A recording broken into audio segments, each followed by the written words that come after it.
आएगा, अब आएगा आवाज।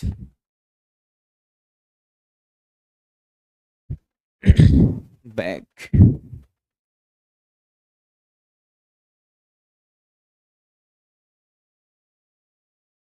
आवाज आ रहा है? जल्दी से एक बार आप लोग कमेंट करके बता दीजिए। तो आज हम लोग पढ़ने वाले हैं संस्कृत का गेस क्वेश्चन। और जैसे आपको पता है कि गेस क्वेश्चन का सीरीज चल रहा है, अगर ये 100 गेस क्वेश्चन अगर आप लोग पढ़ लेते हैं तो बोर्ड एग्जाम में इसमें से बहुत सारे क्वेश्चन आपके हूबहू लड़ेंगे। और सभी विषयों का, हिंदी, संस्कृत, विज्ञान, सामाजिक विज्ञान, सबका 10 10 क्लास करवाएंगे गेस क्वेश्चन का, जिसमें 100 ऑब्जेक्टिव क्वेश्चन रहेगा। उतना अगर आप लोग कर लेते हैं तो आपका एग्जाम पूरा क्लियर हो जाएगा, कहीं भी आपको थोड़ा सा भी दिक्कत नहीं होगा। तो जल्दी से आप सभी बच्चे को क्या करना है, वीडियो को लाइक कर देना है। चैनल को सब्सक्राइब नहीं किए, चैनल को सब्सक्राइब करके साथ में बेल आइकन को ऑल पे दबा लीजिए, ताकि जब भी लाइव क्लास हो तो आपके पास नोटिफिकेशन पहुंचता रहे। और ये सभी गेस प्रश्न है, जितना 100 ऑब्जेक्टिव क्वेश्चन हम आपको करवाएंगे, जितना आपको याद है उसका रिवीजन हो जाएगा। और जो भी आपको याद नहीं है, पेन और पेपर लेके बैठिए, उसे आप लोग लिख के जरूर याद करिए, ठीक है। और अपने दोस्तों के पास इस वीडियो को जरूर शेयर कर दीजिए। ये व्हाट्सएप हमारा नंबर है, दोनों में से किसी एक नंबर पे आपको मैसेज कर देना है, सर मुझे व्हाट्सएप ग्रुप में जोड़िए। इधर से ऐसा लिंक जाएगा, आप लोग दबा के ज्वाइन हो जाएगा। और सभी लड़के और लड़की आप लोग टेलीग्राम से ज्वाइन जरूर हो जाइएगा, ठीक है ना। टेलीग्राम आप लोग जरूर ज्वाइन कर लीजिएगा, ठीक है। चलिए नेक्स्ट, अब हम लोग आगे बढ़ते हैं और क्वेश्चन आपके पास आते जाएगा, इंपॉर्टेंट है। और देखिए अब हम सब्जेक्टिव का भी सीरीज चलाएंगे, ठीक है ना। ऑब्जेक्टिव का गेस चल रहा है, अब हम यहाँ पे सब्जेक्टिव का भी गेस जो क्वेश्चन है वो हम आपको पढ़ाएंगे, ठीक है ना। तो ये क्लास आपका दिन में 1 बजे रहे या रात में आपका अभी 8:30 बजे रहे, एक आपका गेस क्वेश्चन का क्लास चलेगा, या सुबह हो, ठीक है ना। तो कभी भी आपका एक गेस सब्जेक्टिव का, जिसमें से आपका साइंस का हो गया कभी 15 guess question, 20 question subjective, 2 number वाला, 5 नंबर, ऐसे अब आपके होते रहेंगे, ठीक है ना। चलिए सभी बच्चे यहां पे आ गए। एग्जाम बहुत नजदीक है, हमको पता है, सब आपका क्लियर हो जाएगा, आप लोग बिल्कुल टेंशन न लीजिए। हम लोग भी इधर बहुत ज्यादा डिस्टर्ब हो गए, ठीक है। चलिए तो क्वेश्चन आ चुके हैं, एक एक क्वेश्चन बाबू इंपॉर्टेंट है, कृपया करके सभी क्वेश्चन आप लोग ध्यान से देखिए। ये सब बोर्ड एग्जाम में आने वाले क्वेश्चन है। बोल रहे हैं यहाँ पे, पहला क्वेश्चन है कि मंगलम पाठ में कितने मंत्र हैं, आपको बताना है। जल्दी से आप लोग बताइए कि जो मंगलम पाठ है इसमें कितने मंत्र हैं, आपको बताना है। तो मंगलम पाठ में कितने मंत्र हैं, तो आपको याद रखना है मंगलम पाठ में टोटल 5 मंत्र है। ऐसे आप लोग 5 याद किए होंगे, 5 मंत्र है। अब कहीं पे संस्कृत में देता है, कहीं पे हिंदी में दे देगा, कहीं पे संख्या में दे देगा 5 ऐसे। तो आपको याद रखना है पंच, पंच का मतलब यहां पे 5 होता है, ठीक है। तो ये थोड़ा सा संस्कृत भी आपको आना चाहिए, बी वाला जो ऑप्शन हो जाएगा बिल्कुल से हो जाएगा। और जो मंगलम पाठ है ये कहां से लिया गया है, तो उपनिषद से लिया गया, बोर्ड एग्जाम में आता है। और मंगलम पाठ के लेखक कौन है, तो महर्षि वेद व्यास, क्योंकि उपनिषद वेद व्यास जी ही लिखे हैं, इसे आपको याद रखना है। अगला जो क्वेश्चन है, सत्य का मुंह किस पात्र से ढका हुआ है, यानी जो सत्य का मुंह है वो किस पात्र से ढक दिया गया है। तो सत्य का जो मुंह है वो हिरमणेय पात्र से, हिरमणेय का मतलब सोने जैसे पात्र से ढका हुआ है, इसे आपको याद रखना है। ए वाला जो ऑप्शन होगा 100% राइट होगा। ये सब क्वेश्चन बाबू बोर्ड एग्जाम में आते हैं, एकदम इंपॉर्टेंट क्वेश्चन है, आपको यहां पे याद होने चाहिए कि सत्य का मुंह किस पात्र से ढका हुआ है। तो सत्य का जो मुंह है वो हिरमणेय पात्र से ढका हुआ है, इसे आपको याद रखना है। पाटलिपुत्र किस नदी के किनारे अवस्थित है, पाटलिपुत्र यानी अपना पटना, पटना का पुराना नाम क्या है, पाटलिपुत्र है। अब आपसे पूछा जा रहा है कि जो अपना पटना है यानी जो पाटलिपुत्र है वो किस नदी के किनारे अवस्थित है, यानी बसा हुआ है, स्थित है। तो आपको याद रखना है कि जो पटना है ये गंगा नदी के किनारे बसा हुआ है, बी वाला ऑप्शन बिल्कुल से हो जाएगा। और ये भी क्वेश्चन आता है कि पटना के किस दिशा में गंगा बहती है, तो पटना के उत्तर दिशा, ये आपको याद रखना है, बोर्ड एग्जाम में आता है, पटना के उत्तर दिशा में गंगा बहती है, इसे आपको याद रखना है। फिर क्वेश्चन आता है कि पटना में जो गंगा नदी के ऊपर पुल है उस पुल का नाम क्या है, उस सेतु का नाम क्या है। ऐसे क्वेश्चन आएगा कि जो पटना में जो गंगा नदी है उसके ऊपर एक सेतु बना, उस सेतु का नाम क्या है, तो आपको याद रखना है गांधी सेतु, उसका नाम क्या है, गांधी सेतु, इसे आपको याद रखना है, इंपॉर्टेंट क्वेश्चन है, ठीक है ना। तो और जो गांधी सेतु है ना, ये एशिया का सबसे बड़ा नदी पुल है, इसे आपको याद रखना है। अगला क्वेश्चन है मेगास्थनीज पटना किसके समय में आया था, यानी जो मेगास्थनीज था, मेगास्थनीज कहां का रहने वाला, ये भी बोर्ड एग्जाम में आता है। तो मेगास्थनीज कहां का रहने वाला था, तो आपको याद रखना है यूनान का। कहां का? यूनान का रहने वाला था, ठीक है ना। और ये किसके समय में भारत आया था, तो आपको याद रखना है चंद्रगुप्त मौर्य, ठीक है ना। चंद्रगुप्त मौर्य के समय में ये भारत आया था, इंपॉर्टेंट क्वेश्चन है, ये सब आपको एकदम याद रखना है पूरा डिटेल में, इससे बाहर आएगा ही नहीं। बस आप लोग कुछ दिन बचा हुआ है, कुछ दिन आप लोग मन लगा के पढ़ाई कर दीजिए, और हम भी चाहेंगे कि आपका एक भी क्लास मिस ना हो और सारा जो सिलेबस है वो टाइम टू टाइम अपना खत्म हो जाए, ठीक है ना। जितना भी काम था उतना हो चुका है, ठीक है ना, जो भी टेंशन था वो सोल्व हो चुका है। अब चलिए, अब हम लोग केवल पढ़ाई ही करेंगे। अगला जो क्वेश्चन है, पाटल पुष्पों की पुलकिता पुलकिता यहाँ पे क्या लिखा है, पुलकिता रचना के आधार पर पटना का कौन सा नाम है। तो पाटल पुष्पों के आधार पे पटना का क्या नाम पड़ा, तो आपको याद रखना है पाटलिपुत्र पड़ा। पाटल पुष्पों के नामों पे कौन सा नाम पड़ा, पाटलिपुत्र नाम पड़ा, इसे आपको याद रखना है, बहुत ही ज्यादा इंपॉर्टेंट है। और पटना का नाम पुष्पपुर भी था, क्योंकि यहाँ पे फूल बहुत ज्यादा होते थे। कुसुमपुर भी था, पाटलिपुत्र भी है, और अभी क्या है वर्तमान में, पटना है, इसे आपको याद रखना है। और जो पटना शब्द है, इसकी उत्पत्ति किससे हुआ, तो पतन शब्द से हुआ, इसे आपको याद रखना है। ये सभी बोर्ड एग्जाम में आते हैं, ठीक है। अगला क्वेश्चन है कि पटना में कैमुदी महोत्सव कब मनाया जाता था। आपको पता है ना, पटना में गुप्त काल, जो गुप्त काल के राजा थे ना, ये कैमुदी महोत्सव मनाते थे। कैसे मनता था, तो जब भी अभी जैसे दशहरा मनता है ना, वैसे ही कैमुदी महोत्सव मनता था, ठीक है ना। गुप्त काल के जो राजा थे वो लोग मनाया करते थे। तो और कब मनाते थे, तो शरद ऋतु में, जैसे अभी 10 दिन का दशहरा मनता है ना, वैसे ही कैमुदी महोत्सव मनता था पाटलिपुत्र में, ठीक है ना।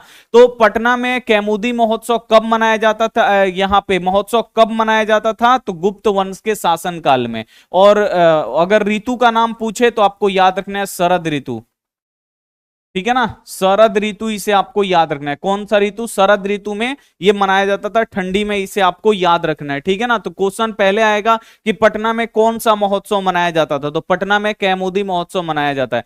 कैमुदी महोत्सव का शुरुआत किसने किया, गुप्त वंश के शासकों ने किया, इसे आपको याद रखना। और ये पटना में मनता है, जैसे दशहरा अभी 10 दिन मनता है ना, वैसे ही कैमुदी महोत्सव मनता था, इसे आपको याद रखना है। पाटलिपुत्र पटना के नाम से कब प्रसिद्ध हुआ। आपको पता है ना कि जो बिहार की राजधानी है पटना, इसका पुराना नाम क्या है, पाटलिपुत्र। पाटलिपुत्र से ही पटना बना हुआ है। तो पाटलिपुत्र से पटना, इसका नाम कब हुआ, ये बोर्ड एग्जाम में आता है और हम आपको कई बार पढ़ाए भी हैं। तो पाटलिपुत्र से पटना, इसका नाम कब पड़ा, तो मध्यकाल, इसे आपको याद रखना है, इंपॉर्टेंट क्वेश्चन है। कब हुआ था, मध्यकाल में। सी वाला जो ऑप्शन होगा बिल्कुल राइट होगा। बहुत ही अच्छी तरीके से हम आपको चैप्टर पढ़ा चुके हैं और आपको ये सब याद रखना है, ठीक है ना। मध्यकाली से आपको याद रखना है। अगला जो क्वेश्चन है कि बीरेश्वर कौन था, ये भी बोर्ड एग्जाम में आता है काफी बार कि बीरेश्वर कौन थे। तो बीरेश्वर कौन थे, तो मिथिला के मंत्री थे। बीरेश्वर कौन थे बाबू, तो ये मिथिला, बिहार में मिथिला है ना, मिथिला के ये मंत्री थे, इसे आपको याद रखना है, मिथिला का मंत्री, ठीक है ना।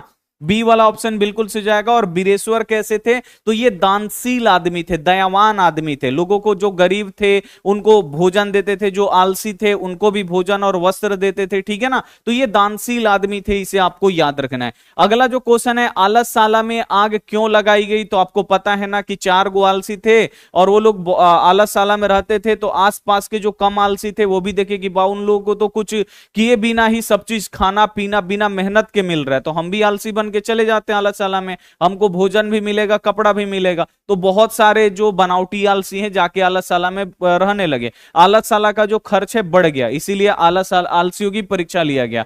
तो आलसशाला में आग क्यों लगाई गई, तो आलसशाला में आग लगाया गया आलसियों की परीक्षा लेने के लिए। और आलसशाला में आग कब लगाया गया, तो जब सब सो रहे थे, जगह कोई नहीं थे, मतलब लुका के लगाया गया, मतलब चोरी चुप के लगाया गया। जब सब लोग सो रहे थे आलसशाला में, तब आग लगाया गया। तो आलसशाला में आग क्यों लगाया गया, तो आपको याद रखना है आलसियों की परीक्षा लेने के लिए, पता लगाने के लिए कि कौन असली आलसी है।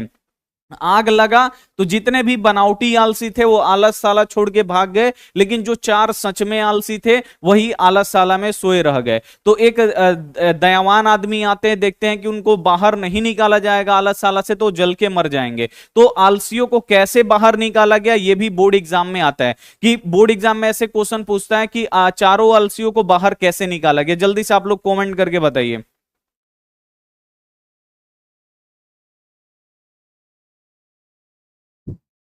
आलस साला में क्या, बाल पकड़ के, ठीक है चलो। आलस साला में आलसियों को कैसे निकाला गया, तो आलस साला में आलसियों को बाल पकड़ के खींचते हुए निकाला गया, ठीक है। और वास्तविक जो सच में आलसी थे वो कितने थे, तो सच में जो आलसी थे वो चार थे, इसे आपको याद रखना है। अगला जो क्वेश्चन है, नीति श्लोका पाठ किस ग्रंथ से संकलित है, अब इसका बता दो। नीति श्लोका जो यहाँ पे है, नीति श्लोका पाठ, ये किस ग्रंथ से संकलित है आपको बताना है। तो नीति श्लोका जो पाठ है वो आपको याद रखना है, ये विदुर, विदुर जो थे ना, जो विदुर थे वही लिखे हैं विदुर नीति, इसे आपको याद रखना है। तो नीति श्लोका जो पाठ है ये विदुर नीति से संकलित है, और विदुर नीति के लेखक कौन है, तो विदुर है, ठीक है ना। विदुर कौन है, तो जो पांडव जो कौरव लोग के हैं ना, उनका नाम क्या है, जो अंधे थे उनके भाई थे, इसे आपको याद रखना है, ठीक है ना। चलिए नेक्स्ट जो क्वेश्चन है कि स्वामी दयानंद के बचपन का नाम क्या है। बोर्ड एग्जाम में बहुत आता है कि स्वामी दयानंद के बचपन का नाम क्या है, तो स्वामी दयानंद के बचपन का नाम मूल शंकर है। क्या है, मूल शंकर। इनका जन्म कहां पे हुआ था मूल शंकर के, तो गुजरात में हुआ था, गुजरात राज्य था। और इनके गांव का नाम क्या था, गुजरात इनका राज्य था। अब गांव का नाम क्या था, गांव का नाम पूछता है तो गांव का नाम टंकारा था। नाम आपको सही से याद रखना है, गांव का नाम क्या था, टंकारा था। राज्य कौन था गुजरात था, इसे आपको याद रखना। और इनके बचपन का नाम क्या था, मूल शंकर, ठीक है ना। और ये इनकी पढ़ाई लिखाई किस भाषा से शुरू हुआ, ये भी बोर्ड एग्जाम में आता है। तो इनकी जो पढ़ाई लिखाई था वो संस्कृत से शुरू हुआ, इसे आपको याद रखना। और इनका जो जन्म है ये करम कांडी परिवार में हुआ था। और आपको पता है ना कि जो स्वामी दयानंद है ये मूर्ति पूजा को नहीं मानते थे, ये मूर्ति पूजा के विरोधी थे। फिर क्वेश्चन ये भी आता है कि आर्य समाज की स्थापना किसने की, ये सब बोर्ड एग्जाम में आता है, एक बार आप लोग याद रखिए। आर्य समाज की स्थापना किसने किया, तो यही स्वामी दयानंद ने, ठीक है ना। कब किए, तो 1875 में किए, इसे आपको याद रखना है, ठीक है ना। और ये भी क्वेश्चन आता है जो डीएवी स्कूल है, दयानंद एंग्लो पब्लिक स्कूल, ठीक है ना। तो डीएवी ऐसे ही है, ठीक है ना। डीएवी जो स्कूल है उसका स्थापना किसने किया, तो स्वामी दयानंद के अनुयायियों ने। जब स्वामी दयानंद 1883 में इनकी मृत्यु हो गई, ये भी बोर्ड एग्जाम में आता है कि इनकी मृत्यु कब हो गई, तो 1883 में जब इनका मृत्यु होता है तो इनके जो अनुयायी हैं वो क्या करते हैं, डीएवी स्कूल का स्थापना करते हैं। ये सब आपको एकदम 100% याद रखना है, ठीक है।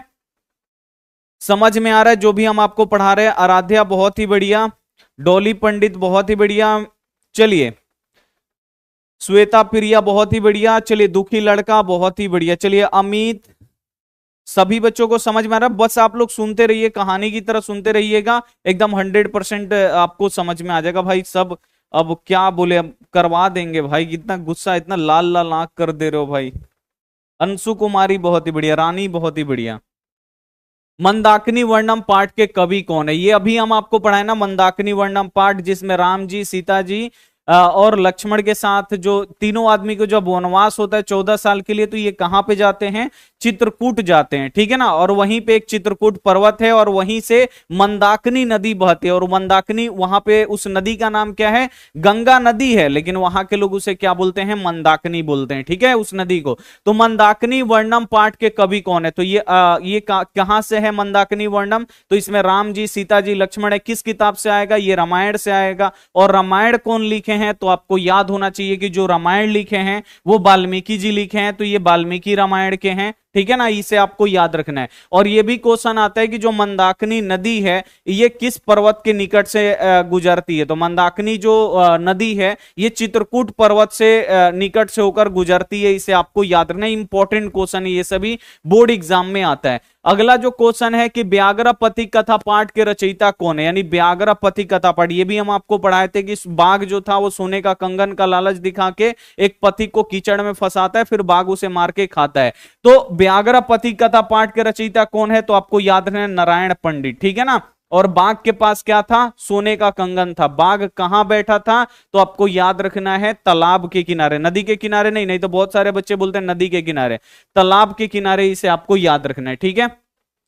कणस्य दान वीरता पाठ किस ग्रंथ से संकलित है? तो आपको याद नहीं, ये भी हम आपको पढ़ाए थे, जिसमें कर्ण का शौर्य गाथा दिया गया है, ठीक है ना। वो इतना बड़े दानी आदमी है कि जो उनके शरीर में कवच और कुंडल है उसे भी क्या करते हैं, जो भगवान इंद्र हैं वो ब्राह्मण का भेष धारण करके छल पूर्वक ले लेते हैं, ठीक है ना, कर्ण से। तो कणस्य दान जो वीरता पाठ है, आपको बताना है किस ग्रंथ से लिया गया है। तो कणस्य दान वीरता लिया गया है कर्णभार से, इसे आपको याद रखना है। और कर्णभार के लेखक कौन है? यानी ये कणस्य दान वीरता या कर्णभार के लेखक कौन है? तो महर्षि भास है, इनका नाम आपको याद रखना है। कौन लिखे हैं? महर्षि भास लिखे हैं कर्णभार, इसे आपको याद रखना है। अगला जो क्वेश्चन है, न्याय दर्शन के प्रवर्तक कौन है? 2 चैप्टर संस्कृत बचा है ना, उसी में का है, लेकिन ये सभी के सभी क्वेश्चन इंपॉर्टेंट है। न्याय दर्शन के प्रवर्तक कौन है? तो आपको याद रखना है गौतम। अभी हम आपको पढ़ाएंगे ना इसका, अब 2 ही चैप्टर इसमें बचा हुआ है और 13-14 उसके बाद खत्म हो जाएगा, उसी में का है। न्याय दर्शन के प्रवर्तक कौन है? तो गौतम है, इन्हें आपको याद रखना है, ये भी उसी में का है। आर्यभट्टिनम किसकी रचना है? तो जो आर्यभट्ट थे ना वो इंडियन थे, ठीक है ना, और ये गणितज्ञ भी थे, गणित जीरो का शायद इन्होंने ही खोज किया था। आर्यभट्टिनम किसकी रचना है? तो आपको याद रखना है ये आर्यभट्ट, जो आर्यभट्टिनम है ना ये खुद आर्यभट्ट लिखे हैं, इसे आपको याद रखना है। अगला क्वेश्चन है कि मंगलम पाठ कहां से संकलित है? आपको पता है ना मंगलम पाठ में 5 मंत्र हैं, ठीक है ना, और पांचों जो मंत्र हैं वो गद्य के रूप में है, ये भी बोर्ड एग्जाम में आता है। और मंगलम पाठ कहां से संकलित है ये आपको बताना है। कहां से संकलित मतलब कहां से लिया गया है? तो मंगलम पाठ जो है ये उपनिषद से लिया गया है। और उपनिषद किसने लिखा है? बोर्ड एग्जाम में आता है, तो उपनिषद वेद व्यास जी ने लिखा है। जब उपनिषद से ही मंगलम पाठ आया है तो मंगलम पाठ के भी लेखक कौन हुए? वेद व्यास जी हुए, इसे आपको याद रखना है। नदियां नाम और रूप को छोड़कर कहां मिलती हैं? ये भी हम आपको पढ़ाए थे कि जो नदियां हैं वो अपना नाम और रूप को छोड़कर कहां जाके मिलती हैं? तो नाम को भी छोड़ देती है और रूप को भी छोड़ देती हैं, क्योंकि जो समुंदर होता है ना बहुत ज्यादा विशाल होता है। जब नदी का पानी समुद्र में जाके मिलता है तो पता नहीं चलता है कि समुद्र का पानी कौन है और नदी का पानी कौन है। नदी जाके उसमें भुला जाती है कितने, मतलब कहां गई। तो नदियां जो है अपना नाम और रूप को छोड़कर किस में जाके मिलती हैं? समुद्र में मिलती है, इसे आपको याद रखना, इंपॉर्टेंट क्वेश्चन है। महान से भी महान क्या है? सूक्ष्म से भी सूक्ष्म क्या है? अणु से भी छोटा क्या है? ये सब बोर्ड एग्जाम में आता है। तो महान से भी महान कौन है? तो जो आत्मा है, जो हमारे शरीर में है। आत्मा कहां पे रहती है? तो जंतुओं के हृदय रूपी गुफा में। हृदय का मतलब होता है धड़कन, दिल, यानी जो हमारा हृदय है, हृदय रूपी गुफा में क्या रहता है? जो आत्मा है वो रहता है, इसे आपको याद रखना है। तो महान से भी महान कौन है? आत्मा। अब ये भी पूछ देता है सूक्ष्म से भी सूक्ष्म, यानी छोटा से भी छोटा कौन है? बड़ा से भी बड़ा कौन है? अणु से भी छोटा कौन है? ऐसे बहुत सारा पूछता है, तो ये आपका राइट आंसर होगा आत्मा। फिर क्वेश्चन आता है कि किसे वश में नहीं किया जा सकता? अब लोग होते हैं ना, जैसे आदमी होते हैं, आदमी को हम लोग वश में कर लेते हैं, उसका मति क्या करते हैं हम लोग? मार लेते हैं, ठीक है ना। ऐसे होता ना कि जादू वादू करके जो बोलिएगा वो करेगा, लेकिन किसे आप लोग वश में नहीं कर सकते? तो जो आत्मा है ना, शरीर को वश में कर लीजिएगा, लेकिन जो आत्मा है इसे आप लोग वश में नहीं कर सकते। फिर क्वेश्चन आता है कि जो आत्मा है वो कहां पे रहता है? तो आत्मा जो है वो कहां पे रहता है? तो जंतुओं के हृदय रूपी गुफा में। ये सब आपको याद रखना इंपॉर्टेंट है। किसकी विजय नहीं होती है? विजय का मतलब होता है जीत। किसकी जीत नहीं होती है ये आपको बताना है। तो किसकी जीत नहीं होगा भाई? तो आपको याद रखना असत्य। असत्य का मतलब होता है झूठ। जो झूठ है उसकी कभी भी जीत नहीं होती। झूठ जो होता है वो हमेशा हारता है। जीतता कौन है? तो किसकी जय होती है, यानी किसकी जीत होती है? तो जो सत्य है ये जीत जाता है, और जो असत्य है वो सदा सदा के लिए हमेशा हारता है, इसे आपको याद रखना है, ठीक है। अगला क्वेश्चन है पटना का इतिहास कितना पुराना है? बोर्ड एग्जाम में आता है कि भाई पटना का इतिहास कितना पुराना है? तो पटना का जो इतिहास है वो 2500 वर्ष पुराना है। बहुत सारे किताबों में कुछ गलती दिया है तो उसका आप लोग टेंशन न लीजिएगा, ये आपके बुक में है। बुक वाला आप लोग याद रखिए ना। तो बहुत सारे बच्चे 2000 भी याद रख लेते हैं, तो 2000 आप लोग कभी नहीं, ठीक है ना। पटना का इतिहास कितना वर्ष पुराना है? तो आपको याद रखना है कि जो पटना का इतिहास है ये 2500 वर्ष पुराना है, इसे आपको याद रखना है। कुटिनितम काव्य के कवि कौन है?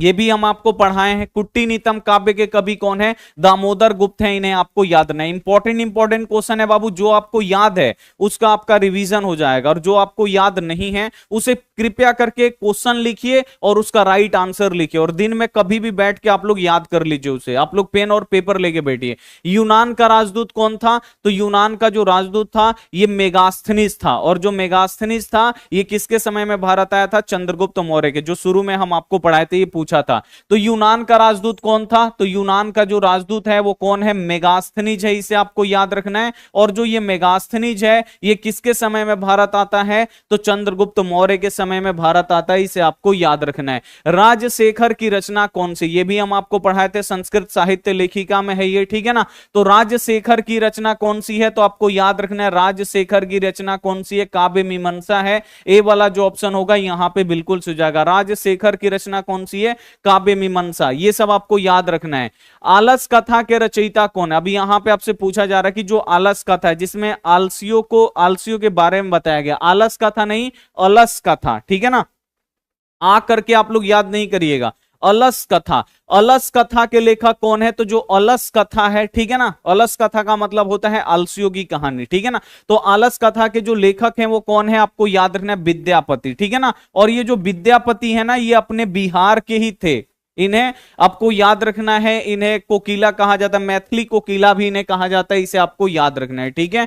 अगला जो क्वेश्चन है विद्यापति, बहुत ही बढ़िया। नेक्स्ट अगला जो क्वेश्चन है कि आलस कथा में आग लगने पर कितने लोग नहीं भागे? जब सब आलसी सो रहे थे तभी तो आग लगाया गया ना। तो जब सभी आलसी सो रहे थे तब उसमें आग लगाया गया, तो जितने भी बनावटी आलसी थे वो आग को देखकर भाग गए। ये भी क्वेश्चन आता है कि जो बनावटी आलसी थे यानी जो धूर्त लोग थे किसे देखकर भाग गए? तो किसे देखकर भागे? आग को देखकर भाग गए। और जो चार सच में कितने आलसी थे आलस कथा पाठ में? तो आलस कथा पाठ में सच में जो आलसी थे वो चार थे। जो चारों थे वहीं पे सोए रह गए और आपस में बात करते रहे। पहला आलसी बोलता है कि ये हल्ला कैसा, दूसरा बोलता है लगता है इस घर में आग लग गया, तीसरा बोलता है कि कोई भीगा हुआ वस्त्र या चटाई से हम लोगों को ढक दे, और चौथा क्या बोलता है? अरे वाचल कितना बात करते हो, चुपचाप क्यों नहीं सोते? तो ये चारों आपस में सो के बात करते, सब लोग भाग जाता है, ये चार आलसी यहीं पे सो के बात करता है। अगला क्वेश्चन है संसार में बच्चों का सच्चा रक्षक कौन है?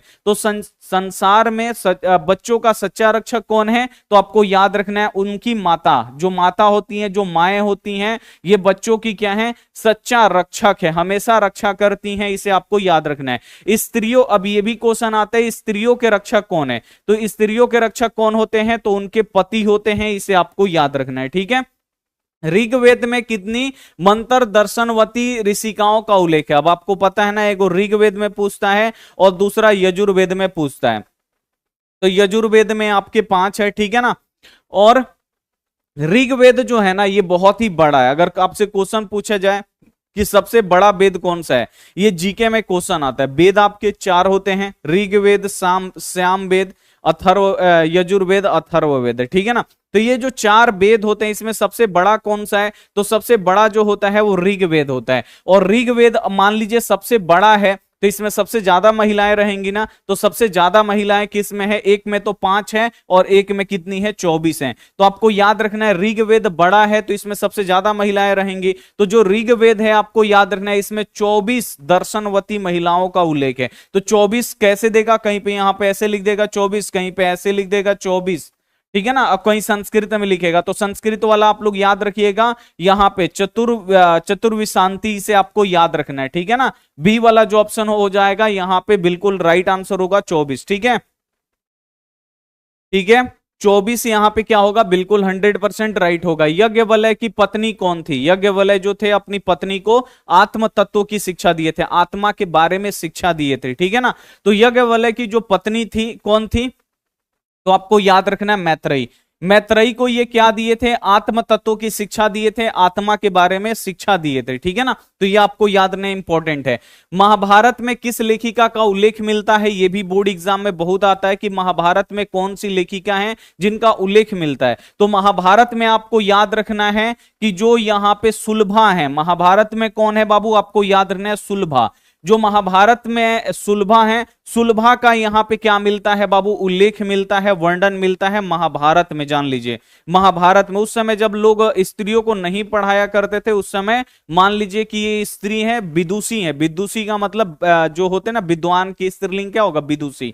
तो ये विदुषी थी, इसे आपको याद रखना, इंपॉर्टेंट है, एक एक क्वेश्चन आपको याद रखना है। वर्तमान काल की संस्कृत लेखिका का नाम क्या है, तो ये संस्कृत साहित्य लेखिका का पाठ में का है। तो वर्तमान काल की संस्कृत लेखिका आपको याद रखना है, पंडित क्षमाराव, मिथिलेश कुमार मिश्र, वलमाला भौलंकर, ये सब हम आपको नाम बताए थे ना, पुष्पा दीक्षित, ये सब वर्तमान काल की हैं। तो आपको नाम याद रखना है, पंडित क्षमाराव, मिथिलेश कुमारी मिश्र, यहाँ पे पुष्पा, वनमाला भौलंकर और पुष्पा दीक्षित, ये आपको याद नहीं। ये जो चार हैं ये वर्तमान अभी की क्या है आपको याद रखना है, संस्कृत लेखिका है। तो इसमें क्या है बाबू आपको याद रखना है, मिथिलेश कुमारी मिश्र का नाम दिया हुआ है, इन्हीं को हम लोग चार में से एक दिया है ना, तो इसको हम लोग टिक लगाएंगे। भारत महिमा पाठ का द्वितीय श्लोक किस पुराण से है, ये भी हम आपको पढ़ाए थे। भारत महिमा जब पाठ पढ़ा रहे थे तो भारत महिमा पाठ का जो पहला श्लोक है वो विष्णु